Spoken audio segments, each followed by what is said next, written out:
ഇന്നത്തെ തിരുവചന സന്ദേശത്തിലേക്ക് ഞങ്ങളുടെ എല്ലാ പ്രിയപ്പെട്ട പ്രേക്ഷകർക്കും സ്വാഗതം. നമ്മൾ ചിന്തിച്ചുകൊണ്ടിരിക്കുന്നത് വെളിപ്പാട് 14 അധ്യായത്തിലെ ചില സുപ്രധാന സന്ദേശത്തെ ആസ്പദമാക്കിയിട്ടാണ്. ഇത് 3 ദൂതന്മാരുടെ സന്ദേശം എന്നാണ് അറിയപ്പെടുന്നത്. ഇതിലെ 3-ാമത്തെ ദൂതൻ്റെ സന്ദേശത്തെക്കുറിച്ചാണ് ഇന്ന് നമ്മൾ ചിന്തിക്കുന്നത്. അത് വെളിപ്പാട് പുസ്തകം 14 അധ്യായം 9-ാം വാക്യത്തിലാണ് കാണുന്നത്. ഇത് വേഗത്തിൽ ലോകത്ത് സംഭവിക്കാനിരിക്കുന്ന കാര്യങ്ങളെക്കുറിച്ചും കർത്താവായ യേശുക്രിസ്തുവിനെക്കുറിച്ചുമുള്ള വെളിപ്പാടാണ്. ഇനി ഇത് നമ്മുടെ ജീവിതത്തെ എങ്ങനെ ബാധിക്കുന്നു എന്ന് നമ്മൾ വളരെ ജാഗരൂകരായിരിക്കണം. നമ്മൾ അറിയാതെ തന്നെ നമ്മളെ ദൈവത്തിനോടുള്ള റിലേഷൻഷിപ്പിൽ നിന്ന് മാറ്റി സാത്താനോടുള്ള നമ്മുടെ ആരാധനയിലേക്ക്, നമ്മുടെ ഇഷ്ടത്തിലേക്ക് നമ്മളെ വളർത്തുന്നുണ്ട്. ഇന്ന് നമുക്കറിയാം, ഒരു പാട്ട് ഇറങ്ങിയിട്ടുണ്ടല്ലോ. ഈ ഇടയ്ക്ക് ഇറങ്ങിയ ഒരു പാട്ടാണ് ഇല്യൂമിനേറ്റി എന്ന് പറഞ്ഞിട്ട്. പേന കത്തി കൊണ്ട് ആദ്യാക്ഷരം വരച്ചെന്നും പിന്നെ ചോര കൊണ്ട് ജ്യൂസ് അടിച്ച് കുടിച്ചെന്നും ഒക്കെ പറയുന്ന തരത്തിൽ അത് ഒരു പ്രത്യേക അധികാര ശക്തിയായിട്ട് നമ്മുടെ കുഞ്ഞുങ്ങളെയും ചെറുപ്പക്കാരെയും ഒക്കെ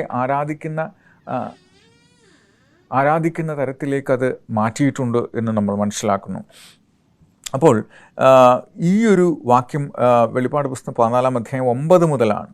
3-ാമത് വേറൊരു ദൂതൻ അവരുടെ പിന്നാലെ വന്ന് അത്യുച്ചത്തിൽ പറഞ്ഞത്, മൃഗത്തെയും അതിൻ്റെ പ്രതിമയെയും നമസ്കരിച്ച് നെറ്റിയിലോ കൈമേലോ മുദ്രയേൽക്കുന്നവൻ ദൈവകോപത്തിൻ്റെ പാത്രത്തിൽ കലർപ്പില്ലാതെ പകർന്നിരിക്കുന്ന ദൈവക്രോധമദ്യം കുടിക്കേണ്ടി വരും.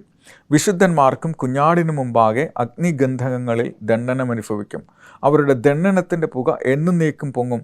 മൃഗത്തെയും അതിൻ്റെ പ്രതിമയും നമസ്കരിക്കുന്നവർക്കും അതിൻ്റെ പേരിൻ്റെ മുദ്ര ഏൽക്കുന്ന ഏവനും രാവും പകലും ഒരു സ്വസ്ഥതയും ഉണ്ടാകുകയില്ല എന്ന് പറയുകയാണ്.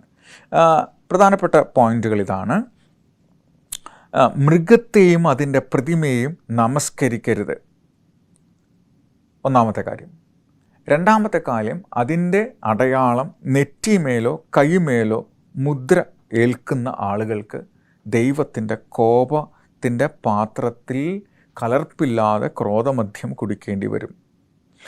മാത്രമല്ല, വിശുദ്ധന്മാർക്കും കുഞ്ഞാടിനു മുമ്പാകെ അഗ്നിഗന്ധകങ്ങളിൽ ദണ്ഡനം അനുഭവിക്കും.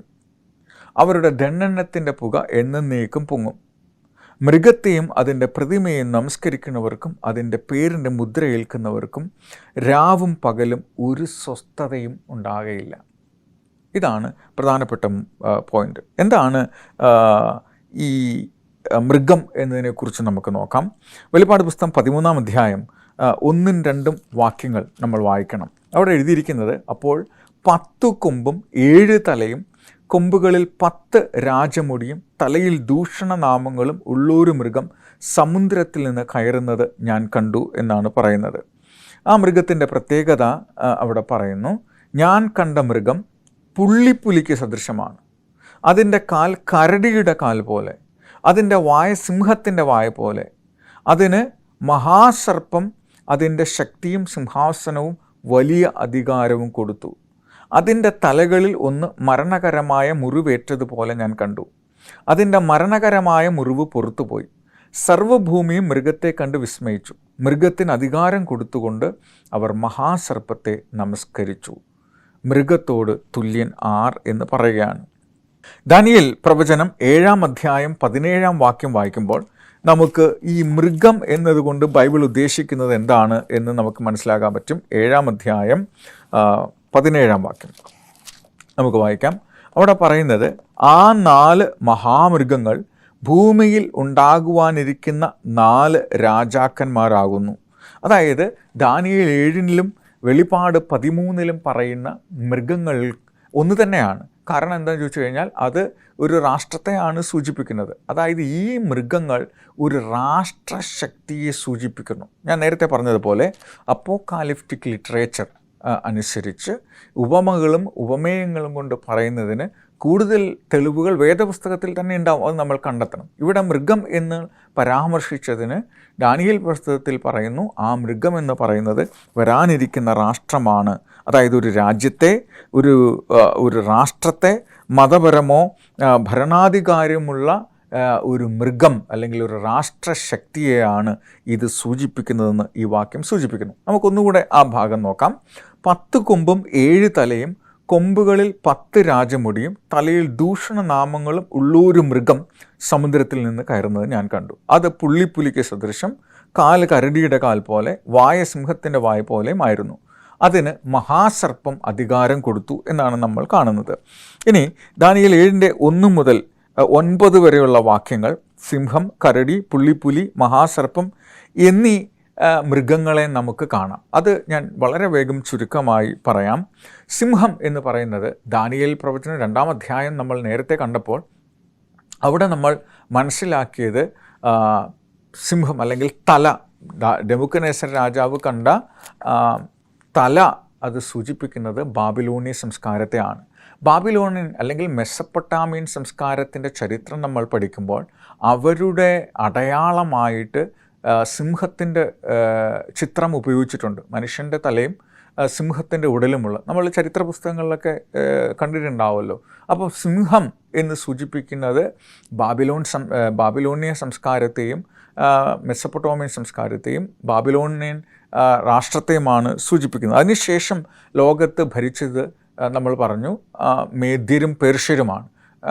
ആ ബിംബത്തിൻ്റെ നെഞ്ചും കൈയും, കാരണം 2 രാഷ്ട്രങ്ങൾ മേദ്യരും പേർഷ്യരും. ഇവിടെ കരടിയെപ്പോലെ ഒരു മൃഗം, അതിൻ്റെ ഒരു കൈ ഉയർന്നും ഒരു കൈ താണും ഇരിക്കുന്നു എന്ന് പറയുന്നത് മേദ്യരെയും പേർഷ്യരെയും സൂചിപ്പിക്കുന്നതാണ്. അതിനുശേഷം കാണുന്നത് പുള്ളിപ്പുലിയാണ്. പുള്ളിപ്പുലി എന്ന് പറയുന്നത് അല്ലെങ്കിൽ നെഞ്ച് കൊണ്ട് കണ്ട ഈ ഒരു മേദ്യോ പേർഷ്യയ്ക്ക് ശേഷം ലോകം ഭരിച്ചിരുന്നത് റോമാ സാമ്രാജ്യമാണ്, യവന സംസ്കാരമാണ്, അലക്സാണ്ടർ ദ ഗ്രേറ്റ് ആണ്. അലക്സാണ്ടർ ഗ്രേറ്റ് പുള്ളിപ്പുലിയെ പോലെ വളരെ വേഗത്തിൽ രാഷ്ട്രങ്ങൾ കീഴടക്കിയിരുന്നു. അദ്ദേഹം ഏതാണ്ട് സിന്ധു നദീതട സംസ്കാരം വരെ അല്ലെങ്കിൽ നമ്മുടെ പഞ്ചാബ് പ്രവിശ്യ വരെ ആക്രമിച്ച് കീഴടക്കി എന്നാണ് പറയുന്നത്. 21-ാമത്തെ വയസ്സിൽ തന്നെ അദ്ദേഹം മദ്യപാനത്താൽ മരണപ്പെട്ടു എന്നും ചരിത്രം രേഖപ്പെടുത്തുന്നു. അതാണ് പുള്ളിപ്പുലി. പിന്നീട് മഹാസർപ്പം എന്ന് നമുക്കവിടെ കാണാൻ പറ്റും, അധികാരം കൊടുക്കുന്നു. അപ്പോൾ സിംഹം, കരടി, പുള്ളിപ്പുലി, അത് മേദ്യോ പേർഷ്യ, ഗ്രീസ്, അതിനുശേഷം വന്ന റോം, ആ സാമ്രാജ്യത്തെക്കുറിച്ചും സൂചിപ്പിക്കുന്നു. റോമാ സാമ്രാജ്യത്തിന് 2 ഭാഗമുണ്ടായിരുന്നു. ഒന്ന് പാപ്പാത്ത റോമയും അതിനു മുമ്പുണ്ടായിരുന്ന അജ്ഞാന റോമയും ഉണ്ടായിരുന്നു. എന്നാൽ ഈ പാപ്പാത്ത റോമയ്ക്ക് അധികാരം കൊടുത്തത് നമ്മൾ ഈ 13-ാം അധ്യായത്തിൽ വായിച്ചത് ഈ കയറി വന്ന മൃഗം പുള്ളിപ്പുലിക്ക് സദൃശം, അതിൻ്റെ കാൽ കരടിയുടെ കാൽ പോലെയും വായ സിംഹത്തിൻ്റെ വായ പോലെയുമായിരുന്നു. അതിന് മഹാസർപ്പം തൻ്റെ ശക്തിയും സിംഹാസനവും കൊടുത്തു. ആരാണ് മഹാസർപ്പം? അതായത് മഹാസർപ്പം എന്ന് പറയുന്നത് 13-ാം അധ്യായം 2-ാം വാക്യത്തിൽ പറയുന്ന ഈ സർപ്പം എന്ന് പറയുന്നത് മനുഷ്യനെ ഏദൻ തോട്ടത്തിൽ വെച്ച് ആദമിനെയും ഹവ്വയെയും തെറ്റിച്ച് കളഞ്ഞ സാത്താൻ, അതിനെയാണ് പഴയ പാമ്പ്, തെറ്റിച്ച് കളഞ്ഞ പാമ്പ്, മഹാസർപ്പം എന്ന് പറയുന്നത് അതിനെയാണ് സൂചിപ്പിക്കുന്നത്. അപ്പോൾ ഈ ഒരു മൃഗശക്തിക്ക്, അതായത് ബാബിലോൺ, മേദ്യ പേർഷ്യ, ഗ്രീക്ക്, റോം, പിന്നീടുണ്ടായ പാപ്പാത്ത റോം, ഇതിനെല്ലാം അധികാരവും ശക്തിയും കൊടുത്തിരിക്കുന്നത് ഈ മഹാസർപ്പമാണ് എന്ന് പറയുന്നു. മഹാസർപ്പം ഇതിന് അധികാരം കൊടുത്തതുകൊണ്ട് എന്താണ് സംഭവിച്ചിരിക്കുന്നതെന്ന് താഴെ പറയുകയാണ്. വെളിപ്പാട് പുസ്തകം 13-ാം അധ്യായം 5-ാം വാക്യത്തിൽ പറയുന്നത്, വമ്പും ദൂഷണവും സംസാരിക്കുന്ന വായ അതിന് ലഭിച്ചു എന്നാണ്. മൃഗത്തോട് തുല്യനാർ, അതിനോട് പൊരുതുവാൻ ആർക്ക് കഴിയും എന്ന് പറഞ്ഞു. മൃഗത്തെയും നമസ്കരിച്ചു. വമ്പും ദൂഷണവും സംസാരിക്കുന്ന വായ അതിന് ലഭിച്ചു. അതായത് വമ്പും ദൂഷണവും പറയുന്ന വായ അതിന് ലഭിച്ചു എന്ന് പറയുന്നു. ഈ മൃഗശക്തി ദൈവദൂഷണം പറയുന്നു. ബ്ലാസ്ഫമി എന്നുള്ള വാക്കാണ് ഉപയോഗിക്കുന്നത്. നമുക്ക് ലൂക്കോസിൻ്റെ സുവിശേഷം 5-ാം അധ്യായം 21-ാം വാക്യം വായിക്കുമ്പോൾ അവിടെ കർത്താവായ യേശുക്രിസ്തു ഒരു രോഗിയെ സൗഖ്യമാക്കുകയാണ്. അപ്പോൾ യേശു പറയുന്നു, ഞാൻ നിൻ്റെ പാപം മോചിപ്പിച്ചിരിക്കുന്നു. അപ്പോൾ യഹൂദന്മാരായ മനുഷ്യർ കർത്താവായ യേശുക്രിസ്തുവിന് നേരെ ഒരു കുറ്റാരോപണം നടത്തുന്നുണ്ട്. എന്താണെന്നറിയാമോ? ദൈവത്തിന് മാത്രമേ മനുഷ്യൻ്റെ പാപം മോചിപ്പിക്കാൻ കഴിയുള്ളൂ. പക്ഷേ ഈ യേശു എന്ന് പറയുന്ന ഈ മനുഷ്യൻ, ഈ തച്ചൻ്റെ മകനായ മനുഷ്യൻ എന്തുകൊണ്ടാണ് എനിക്ക് പാപം മോചിപ്പിക്കാൻ കഴിവുണ്ട് എന്ന് പറയുന്നത് എന്ന് സംശയിച്ചിട്ടാണ് പറയുന്നത്, നിങ്ങൾ ദൈവദൂഷണം പറയുന്നു. അപ്പോൾ ബ്ലാസ്ഫമി, ദൈവദൂഷണം എന്ന് പറഞ്ഞാൽ ദൈവത്തിൻ്റെ അധികാരം കവർന്നെടുക്കുക എന്നർത്ഥം. അതാണ് യേശുക്രിസ്തു പാപം മോചിപ്പിക്കാനുള്ള ദൈവത്തിൻ്റെ അധികാരം കവർന്നെടുത്തു എന്ന അർത്ഥത്തിലാണ് യഹൂദന്മാർ ഈ കുറ്റം യേശുവിന് നേരെ ആരോപിക്കുന്നത്.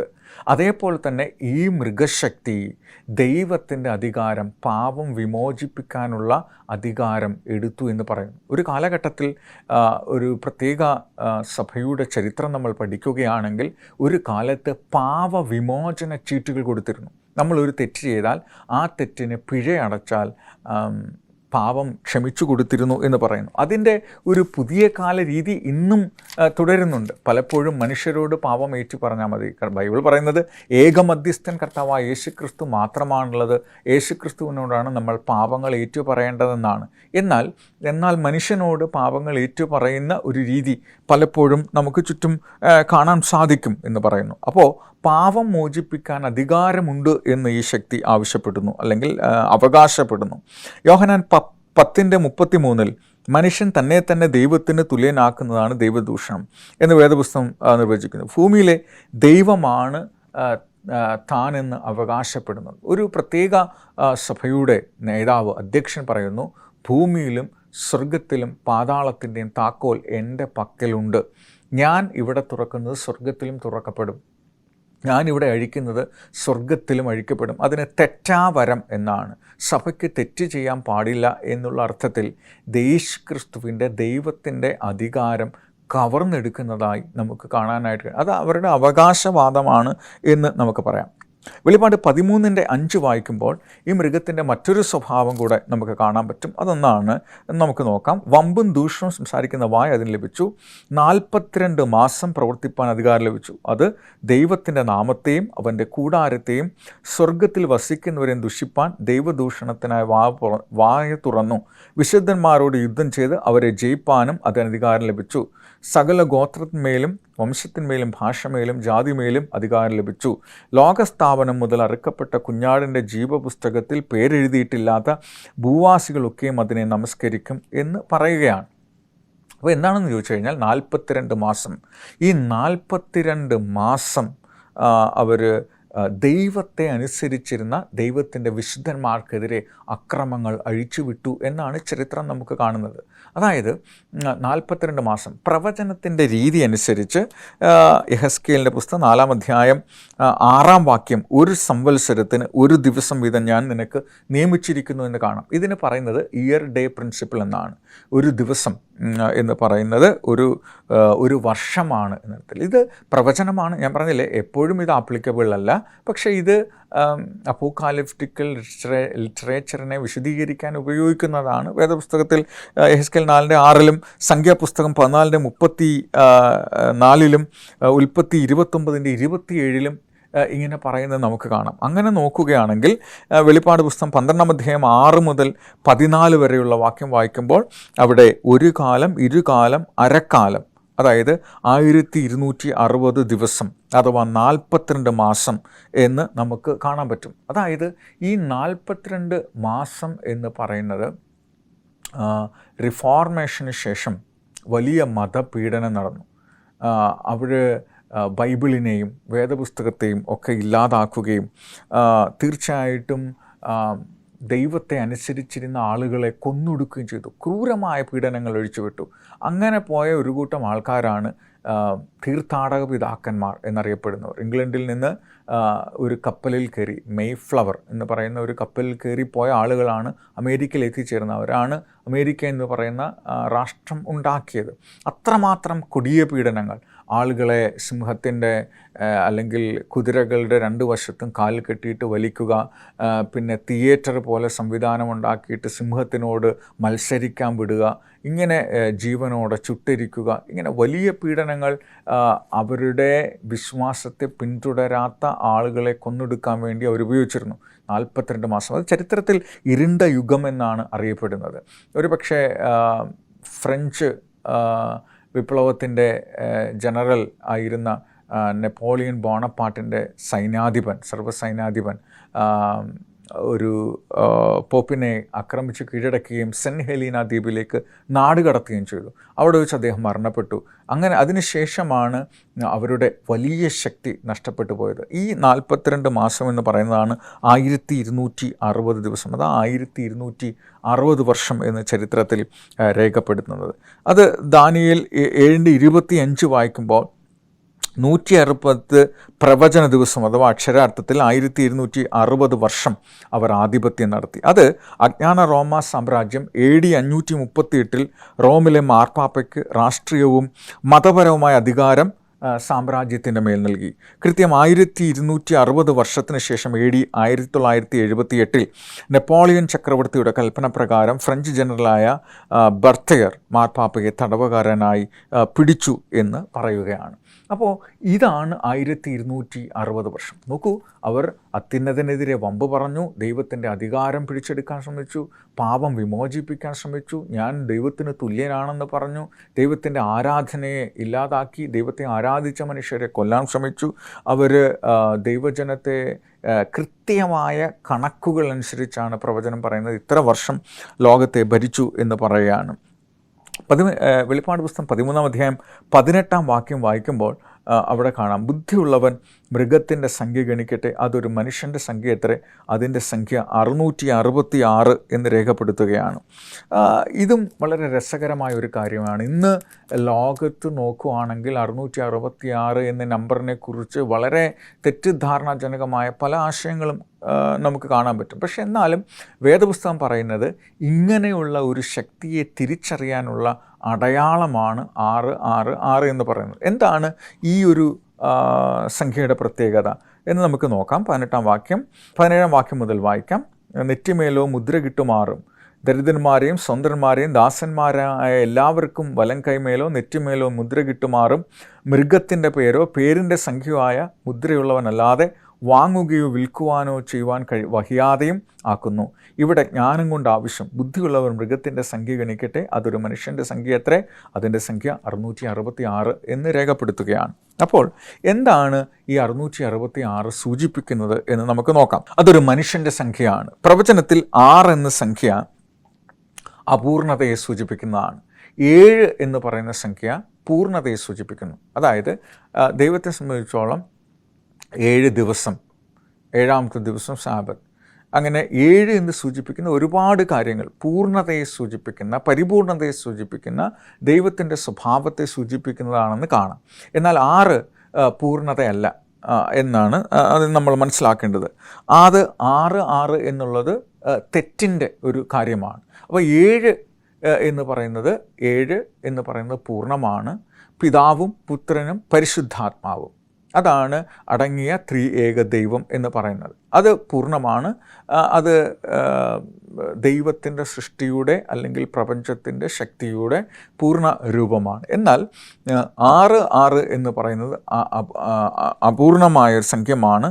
അത് പക്ഷേ 3 ശക്തിയാണ്. ആ ശക്തി മഹാസർപ്പം ആണ്.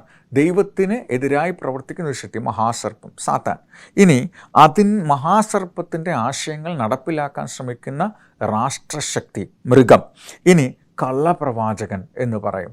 അതായത് ഈ 2 കാര്യത്തിൻ്റെയും ആശയങ്ങൾ ജനങ്ങളുടെ ഇടയിൽ പ്രചരിപ്പിക്കാനായിട്ട് ഉപയോഗിക്കുന്ന ശക്തികൾ എന്നാണ്. അതായത് ഇതൊരു വ്യാജ ട്രിനിറ്റിയെ, പിതാവ് പുത്രൻ പരിശുദ്ധാത്മാവ് എന്ന് പറയുന്ന ദൈവത്തിൻ്റെ തൃത്വത്തിനെ തെറ്റായി അവതരിപ്പിക്കുന്ന ഒരു വ്യാജമായ തൃത്വത്തെയാണ് ഇവിടെ സൂചിപ്പിക്കുന്നത്. ഇനിയും ഈ സംഖ്യയുടെ ചില പ്രത്യേകതകളെക്കുറിച്ച് കൂടെ ഞാൻ പറയാം.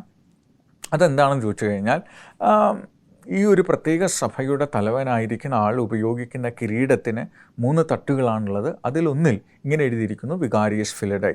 വികാരിയസ് ഫിലഡൈ എന്നുള്ളത് ഒരു റോമൻ അക്കത്തിൽ നമ്മൾ വായിച്ചു കഴിഞ്ഞാൽ അതിൻ്റെ അക്കങ്ങൾ എഴുതി കൂട്ടുമ്പോൾ 6 എന്ന് കിട്ടും. ഇതേ ശക്തി അവർ പറയുന്നത് ഞാൻ ന്യായാധിപന്മാരാണ് എന്ന് പറയുമ്പോൾ ലൂഡോ വൈക്കസ് എന്നുള്ള ഒരു സീൽ ഉപയോഗിക്കും. ഈ ലൂഡോസ് വൈക്കസിനും ലാറ്റിൻ ഭാഷയിൽ നോക്കിക്കഴിഞ്ഞാൽ അതിന് വാല്യൂ ഉണ്ട്. അത് എഴുതി കൂട്ടിയാലും 666 കിട്ടും. അതേപോലെ തന്നെ ലൂഡോ ക്ലർജി എന്നൊരു വാക്ക്, പുരോഹിതന്മാരുടെ പുരോഹിതൻ. ഈ പുരോഹിതന്മാരുടെ പുരോഹിതൻ എന്ന് പറഞ്ഞു കഴിഞ്ഞാൽ കർത്താവ് പറയുന്നത് ഞാൻ മഹാപുരോഹിതനാണ്, നിങ്ങളെ വിശുദ്ധീകരിക്കുന്ന മഹാപുരോഹിതനാണ് എന്നുള്ളതാണ്. പക്ഷെ ആ അവകാശവാദവും ഇവരെടുക്കുന്നു. എന്നിട്ട് ആ സംഖ്യയ്ക്കും എഴുതി കൂട്ടിയാൽ നമുക്ക് ലാറ്റിൻ ഭാഷയിൽ എഴുതി കൂട്ടുമ്പോൾ 6 എന്ന് കിട്ടും.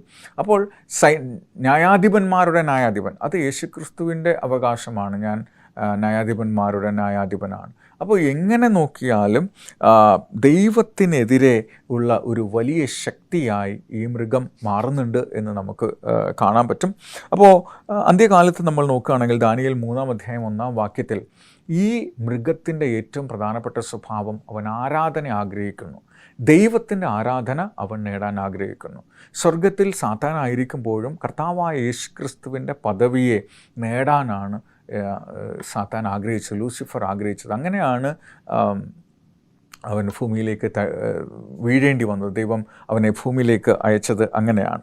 അപ്പോൾ ആരാധനയ്ക്ക് വേണ്ടിയുള്ള ഒരു മത്സരമാണ്. മനുഷ്യർ അവനെ ആരാധിക്കുവാൻ, ദൈവത്തിന് കിട്ടേണ്ടുന്ന ആരാധന തന്നിലേക്ക് കൊണ്ടുവരാനാണ് ആഗ്രഹിക്കുന്നത്. ദാനിയേൽ പ്രവചനത്തിൻ്റെ അവസാന ഭാഗത്ത് നമുക്ക് കാണാം, നെബൂഖദ്നേസർ രാജാവ് ഒരു വലിയ ബിംബമുണ്ടാക്കി നിർത്തി. എന്നിട്ട് ആ ബിംബത്തെ മുഴുവൻ ആരാധിക്കുവാൻ ആ നാട്ടിലെ മുഴുവൻ ജനങ്ങളോടും നിയമം മൂലം അവകാശപ്പെട്ടു.